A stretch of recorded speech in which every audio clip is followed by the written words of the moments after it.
ए mummy जी अब हमरो से न चूल्हा पर खाए के ना बन। देखो तनी कितना गर्मी लागता। ए बबी तनी रउआ पानी चलाई ओ धोली। मम्मी जी बबी के कौन साथे बैठ के खाना बनावे ला ई भाग जली लइका खिलावे दूसरा के घर। अच्छा अच्छा ठीक बा। तू हेनु देखेलू ई लइका खिलावे हम चल जाइला। गोरहन धो कुछ चुपचाप। कुछ अच्छा गोरहन जबर जल्दी धो लो। रोहियन साथे त कुछ सीखिया ना बिहो के सियान होल बानी बबी के दिन धराई शादी बियाह के। यहाँ के दूसरे के लइका खिलावे में हैरान रहेली। 12 बेलगावे में रहिलू। देखले मैं देख ले ई जे। चलो चलो वो मम्मी जी अरे ते तो कुछ बोलबे ना। चलाओ चला। चलो तो गोवर्धन को दीदी से तनी भेंट कर लिया। उनसे से कुछ बात विचार कर लिया। ये मम्मी जी गोवर्धन मम्मी जी के नु पतोहिया बड़ा बढ़िया हई। हां चलो का तो कहेली कि बाप रे बाप हमर पतो मिलल बिया जाए तो और कुछ देना छिनरी के बेटी तेहू कुछ सीख।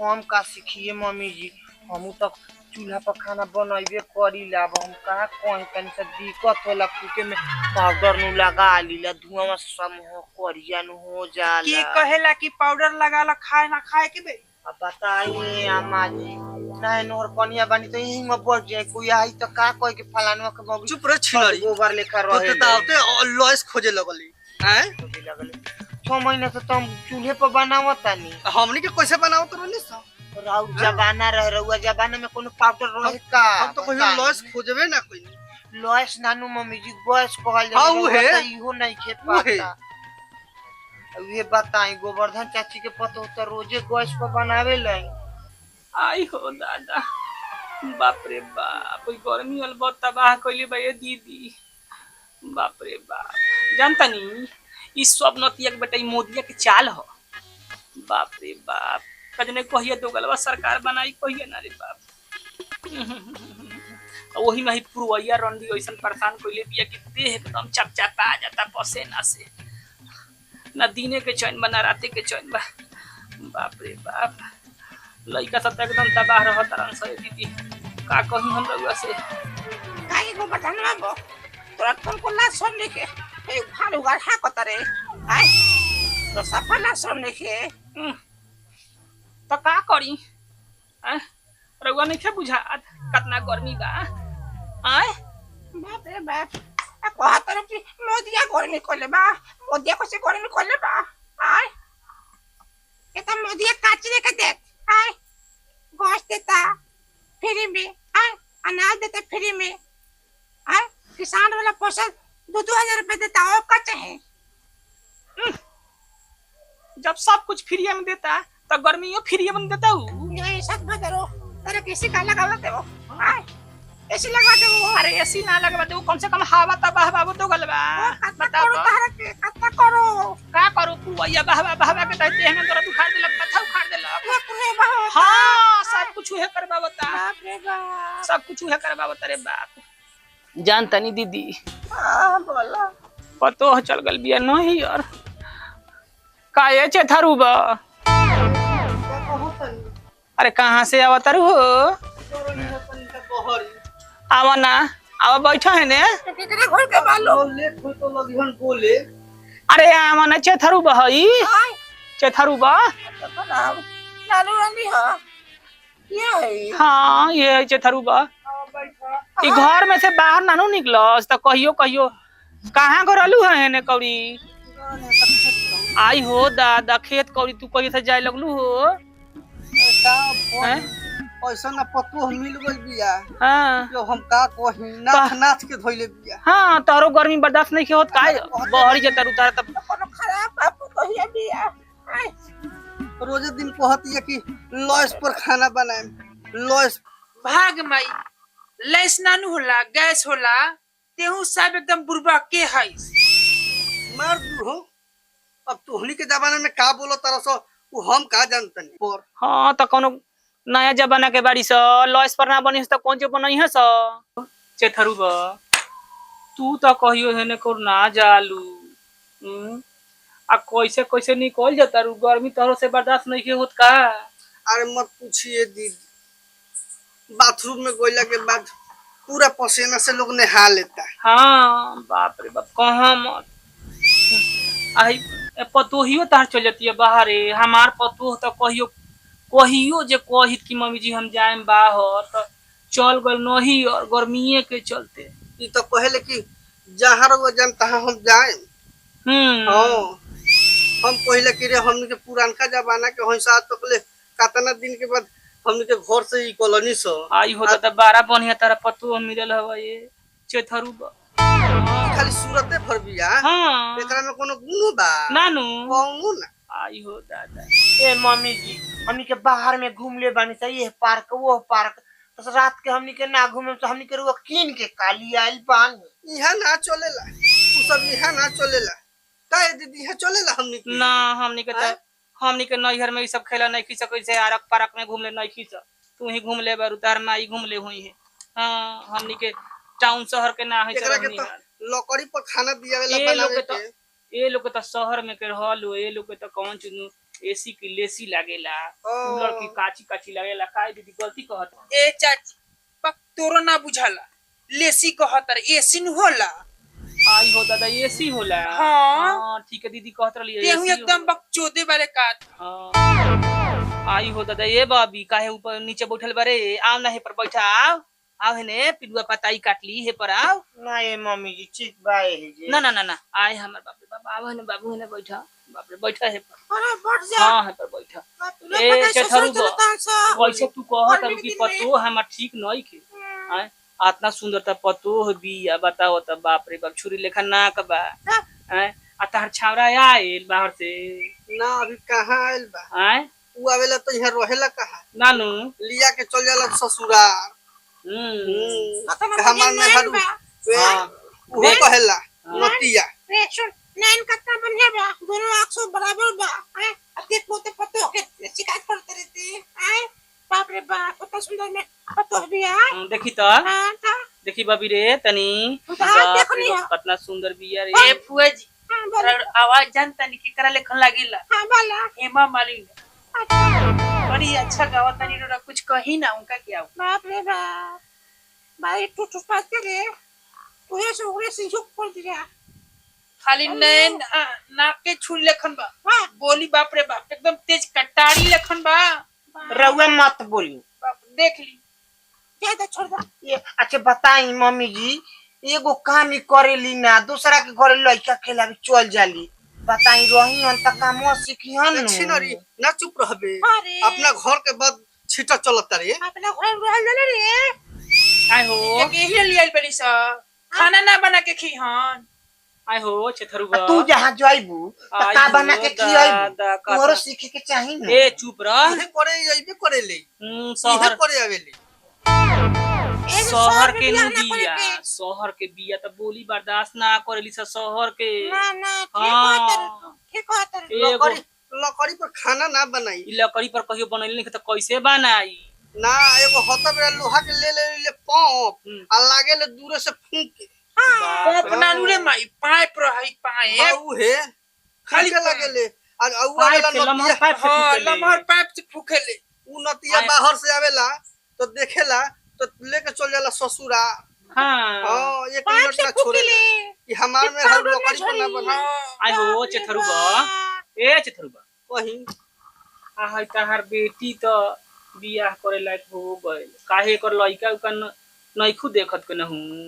हां ए दीदी लइका तो देखाते बा रौरो कोनो नजर में लौकी इतना तक के न हूं तो तनी बताएम। जरूर बताएं का करम बड़ी परेशान बनी सो हमनियो के। राउरो बेटी तो खूब सुंदर बिया आवतरन सो देख के आ 10,000 खर्चा करा के चल जातरन सो कतना पढ़ाइले बारू।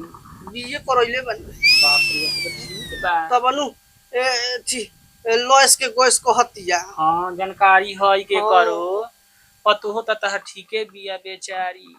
अब जैसन बनाइबू औसन के नु बनी काहे कोनी गलती कहता नहीं ए हां। छिनरी लेखा आरा का पार्क में थोड़ी भेजिला। दूर हो गारागारी नानू करे के हमेशा का जाने शुरू दे तक कितना पढ़ के डिग्री ले ले बरन कितना ना कि रोज के रोज डिग्री बढ़ावो जाता रहो। रोज 2-4 डिग्री पढ़ ले जाते।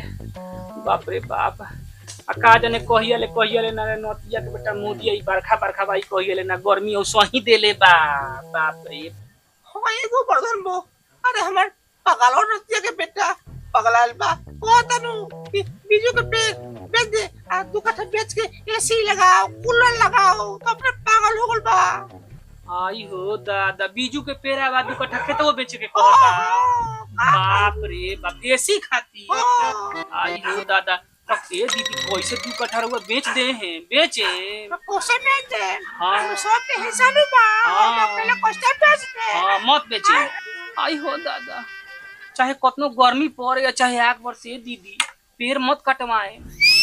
पेड़े तो धरती पर के हमनी के जीवन के रक्षक बा। ना ना ठीक कहत रू हम घरे पेड़ कटवाए हाँ पेड़ पौधा कट जाई नु तो एगो तो देखत नहीं कितना है गर्मी होता। हां झकतनी सा हाँ हवा का झंकतनी सा पेड़ पौधा मत कटवाए चाहे कतनो गर्मी गिरे या चाहे कतनो कुछ हो के पेड़ पौधा मत कटवाए। ना ना ना ना एगो बर्धन बोटा कटवाए। हाँ बाप रे जाय दे छे धरू बा हमार पतुओ बड़ा बढ़िया बिया चाहे कुछो होके कतनो गर्मी होके लावना हम पैसन को दे दे हम गोईठा दे दे हम आ चाहे जरना दे दे हम कुछो दे दे हम हमार बाबू हमार पतु एको बार ई ना कही कि मम्मी जी हम खाना ना बनाए हाथ ना गर्मी पड़ता घून लेखा काम करत रहेले हमेशा खाना एकदम खाना बनाई सब कुछ खियाई पे हमरा के दी है चथरू जानलू रानी हमर चल गइल बारी नहियर नु तब से हमरा करे के पड़ता।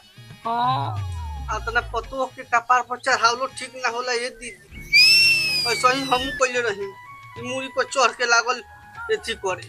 आई हो दादा ताहार पतो हौसन हवा हमार पतो हौसन नहीं खे। हाँ ना जाने का जाने काहे ना काहे बाप रे बाप इतना गर्मी पड़ता हमनी के जमाना में चथरू बाप रे बाप ना ये दीदी ठीक कहत जान तारू तारा तो मालूम होई पहले तो हमनी के रही सब माटी के घर में। हाँ माटी के घर में आ गर्मी बुझाए ना पाला पाला लागे पाला पाला तनको ना तवे तनी है दीदी बेनावा पूरा है एकदम जांग में हमरा आग लग। आई हो दादा ल लहाक बाप रे अरे बाप रे बाप। ए हमारी आग लागी ना रउआ लोग के जमाना में पेड़ पत्ता तना कटत रहे अब के जमाना में हेने पुल बनता हेने रोड बनता बाप रे बाप आ सारा पेड़ कट जाता तो बताई गर्मी होई ना लोग पेड़ लगावे के जगह पर एसी लगावता। ये कनिया ठीक कहतारू देखो तारू है गंगा जी में पुल बनवा के नोतिया के बेटा बाप रे बाप टनक से तो बाप रे बाप ऐसन क देले बाप रे तनका गीजन बा जान है लगता आ ये दीदी बहुत से गर्मी होलई। हां एगो घर में जानता नहीं 5-5 गो मोटरसाइकिल 5-5 गो मोटरसाइकिल छावरा हमरा के बड़ दिल्ली लेगो रहे बाप रे बाप जानता नहीं गाड़ी नु बुझाए गार पर हमार तो एकदम करेजा छरपटाए लगे तनको सांस ना लेवल जाए गर्मी के चलते पढ़े के बाद कहता नहीं दहो चथरू को तनी हा की बाप अरे बाप जान तो बहुत जान रहा। हां कहा ना दिल्ली को रही तो काजी से गो रही ट्रेन से गए रही और काची से गए रही ट्रेन से हाँ ट्रेन से छावरा हमार वे तो अपना रे ठीक से बैठ आज देखो ना जी कतना गोर जाय दो गर्मी नु बा ए माई हमनी के जाई सा और वो लोग चलते बानी दूर हो जाई से तो कहियो आवेलु सो ना तोनी के अब वही में जाई से जैसे पहले बैठ नहीं बाबू खोजे लगी हन। हां बड़का बाबू खोजे लगी है हां तो अपने टूटई हन त बुझी हन बाबू खोजे लगी ये गर्मी में कहा दुनी बाबू खोज करना का बिछावना पर सूते हो हमर उहे हो छीना फोन को के कह देला कि कहां पतो के घुमावता बोले लागेला छावरा फोन को के ओसन होबत आय हो चथरू बा कोनो आशा उसा बा लइका के कि कहां सब ना लाशा कुटी तब नु आशा बुझाई। आई हो दादा त रखबू छावरा के विदेश बाहर त कहां से एको बाल बच्चा होबा हम कहम तो आए ओकरा नइखे बुझा ए छिनरी के नइखे बुझा कि हमरा का करे के बा। आई हो दादा काहे कनिया बोलाव मोबाइल ना रखेलू मोबाइल से फोन करके बोलाव बाप रे बाप आ हेकर खाली लॉस मंगी है हां जानलू तो हमनी के जमाना में बाप रे बाबू जब बरखा होखे लागे मूसलाधार कौन कौन होखे ने उतारा चितारा हथिया कौन कौन बरखे भादो में तो बाप रे बाप 1 महीना के हमनी के झरना काठी लुका के रखी हथिया बरखे। राशन पाताई रखी तब जाके हमनी के 1 महीना के राशन पाताई रहे तो बरखा उरखा छूटे तब आदमी नीमन से कमाए धमाए जाए। आज के जमाना में बाप रे बाप गर्मी तो तबाही मचैले बा ये दादा। ए कनिया तू बतावत हो ई काहे इतना गर्मी होता? तू तो पढ़ल लिखल बारू। हम तो कहनी है ना ये मम्मी जी कि सब रोड बनता मार पेड़ पत्ता कटता तो यही से न गर्मी होता। बरखा के उम्मीदे नहीं के रहत। गाँव देहात में पेड़ पत्ता रहेला तब न बरखा होला। सारा जंगल कटता मम्मी जी। हमने भी यही से मामूली बारिश आम के नहीं पेड़ के लखो हो। तनिका आम के आई पेड़ हो लखो। आई हो कनिया तो ए पर सरकार कोनो रोक नहीं खे लगावत कि पेड़ पौधा ना कटू। उ तो नतिया और कटवावत तारन सरकार के रोक लगावला से थोड़े रोक लागी। हमरा तारा मन में रोक लागी मम्मी जी तबे नु भल नु सरकार पेड़ लगवैले रहलक। माई चेवर चाचर में हतना पेड़ लागल बा। हमनी के हतना पढ़ल लिखल गांव बा यहाँ कादू आ सारा लोग चाली चोरा के जरा के ठंडी में ताप गए। सरकार पेड़ लागल हो। सरकार तो लगोगे लख पेड़ पौधा ये एथिया पर है सब रोडवा पर लगावत लाल बाजार से लखुर ले पेड़ लागल रहलक दूसरो पार्टी। बाबू में सब अच्छा गावे आईनी नु गवनी तो सब देखन तनिका पेड़ लागल रहे। आई हो कनिया आ कौन दुनिया हमर छावरा कहत रहे कि है लोजोन परत की वो जोन परत में माई के बड़का छेद हो गइल बा पेड़ पौधा काटावला से ई बात सच अथाक मम्मी जी लो जोन परत ना नु अजोन परत कहल जाला ओकरा। ओ जोन परत हां ओही तो से ओ में बड़का छेद हो गइल बा। में छेद हो गइल बा। ओही से गर्मिया परत हई। बाप रे बाप ए दीदी पेड़ मत कटवाई। ना हम काले पेड़ कटवा दे। हम तो कहे नु आखिर और हो जोन 10 कट्ठा बा ओमे सब आम के लगवा दिया महुआ जामुन लगवा दी पर पेड़ मत कटवाए। हां पेड़ मत अब तेरे कठवा में आम खाली लगइले। हां ये चित्र को लगवा दी। ए मम्मी जी एगो और बात बा सब आई हो दादा आई घूंघट से हमारा कैसन बारू तारा तन को लूरगार नहीं खे का ना तनको ना फिर देखा हई हेंग कर ना। यहाँ के ही थोड़ी हां केस कने देखा माई छिनरी का सिखैले है। केस कटवइले बारू देहू माई खाली एकदम गरमाते रहेलिस। अथाक तू हो गरमाते नानू गरमाते रहली। तू तो पढ़े के बेरा का त बीए में पढ़ेलू ये सीखल बा।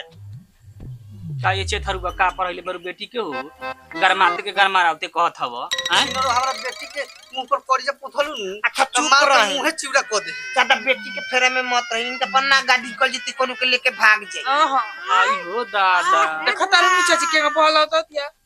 कहत नहीं के जल्दी बिया के हटा ढेर अति करी हम त गांधी चौक रिक्शा चलावेला से बियाह करा दे। ढेर न छी सब। जाए छी घर में तरह के घुसे ना अरे रहे नइखे ना। अरे नइखे थी हो त रिक्शा चलावेला कोनो हो टोटो फोटो वाला से कह के हटावे एकरा के दे देखो तारा पैसा भइल हम जतै। टोटो फोटो वाला से नौकरी वाला से नु अरे करे। बाप रे बाप ये छिनरी लेखा नौकरी वाला से करे।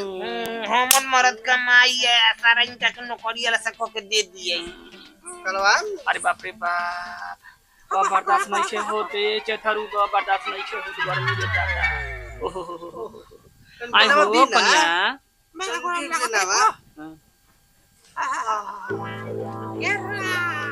अरे बाप रे भाई देखत रे चरा हो दहले तोपा दे हाथ तोपा बात ना दे हाथ तोपा शर्म नहीं तन को लाज शरम नहीं के एक बार हो गल तो हो गल बार बार जंग करके दिखाओ चल तरी।